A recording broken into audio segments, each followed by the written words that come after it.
Imagine a transportation infrastructure that met the needs of all in our communities. Imagine economic development that enabled success for all members of our community.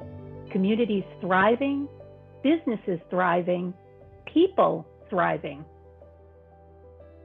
Imagine poverty rates declining consistently, people gaining access through transportation, businesses having access to all individuals, bringing diversity of thoughts, backgrounds, perspectives. First, we need to understand how we got here and what we can do differently moving forward.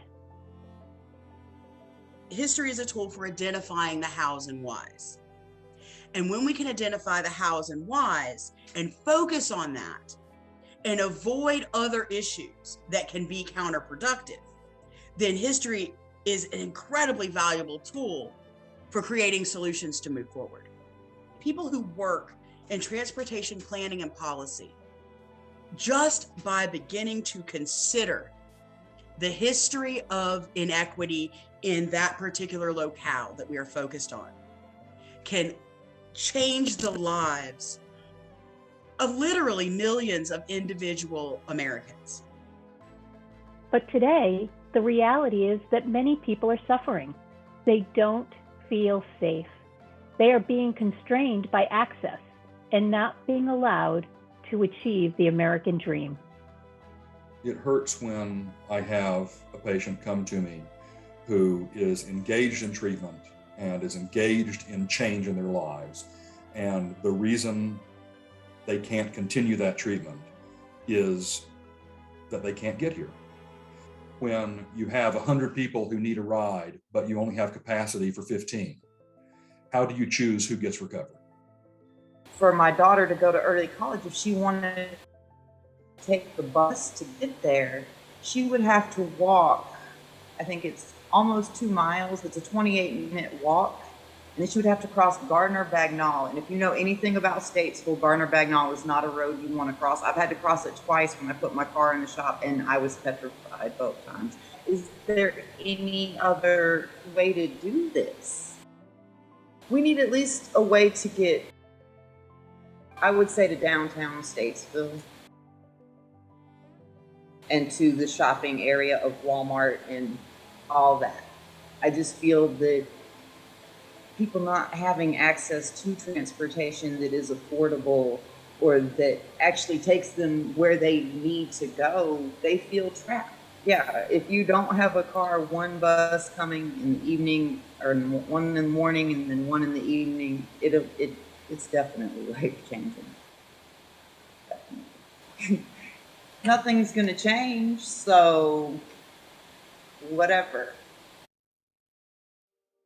We are at an intersection. Transportation needs are changing. COVID has changed the way we work, where we work. It has changed how we socialize. Within our communities, states, nation, and the world, a light is shining on inequities that need to be fixed. Voices are being heard. Different perspectives are being embraced. The U.S. government is investing more in our transportation infrastructure than has been seen in several decades. I think equitable economic development and equity is the issue of our time. It's the crucible that planners and economic development people and local elected officials have to gravitate to and have to solve.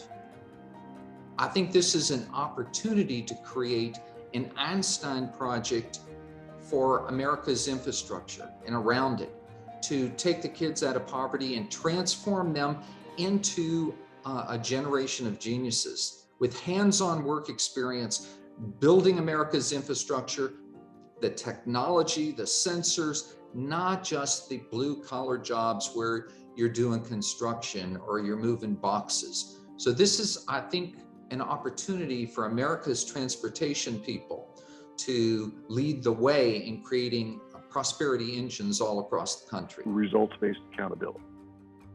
And the equity community, thankfully, has picked it up and is starting to require, don't just give us pretty words anymore, We want to get to this process where we're all agreeing on what the results are going to be, and we're all agreeing on what roles are going to have to happen, and we're going to be held accountable for that.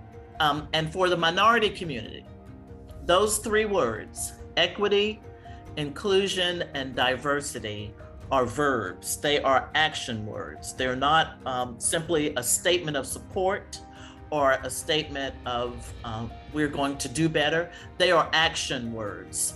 And so when we can turn equity, diversity, and inclusion into action, that's when we will see real inequity disappear along the way, particularly in transportation and across the board. But we have to apply action to those words. As transportation professionals, we are skilled at planning, building, and measuring, but we can do more. We really are a systems firm that looks at things as a community, and we have the ability to see where the pain is in the world. We have an opportunity to see where the world is carrying cost it doesn't have to carry. We have the opportunity to see where we're carrying burdens from the past that don't have to be carried into the future. We can see where it shows up economically. We can see where it shows up physically. We're a firm born actually in the 21st century, born for people and of people who know that we are one system. And when we do this type of economic analysis, we have to think about what these things are really worth. And that means that we have to care about the work that we do. When we do an economic analysis or we do a transportation analysis, we have to care about the people that are being served by these systems the same way that we care about our own grandmothers and brothers and sisters and children. And I realized that it took a lot of analysis, a lot of research, and a lot of listening to really diagnose how and why we have problems with equity, and it's even harder to solve them. And I think it's going to be the work of a lifetime to really learn how.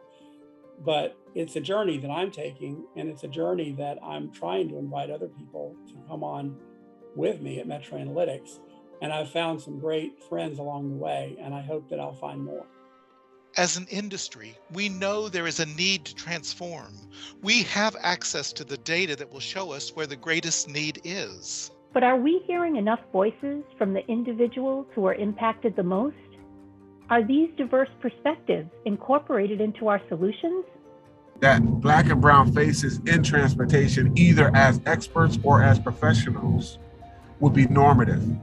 And for me, I think that's when my son, who is 7, will have a different perspective of transportation than I have right now. So for me, I have 3 recommendations. One, that we center the voices of those who are impacted the most, not just externally as experts, but in the profession. Number 2, that we lean on the expertise of those in the community. And when I say lean, I mean actually value.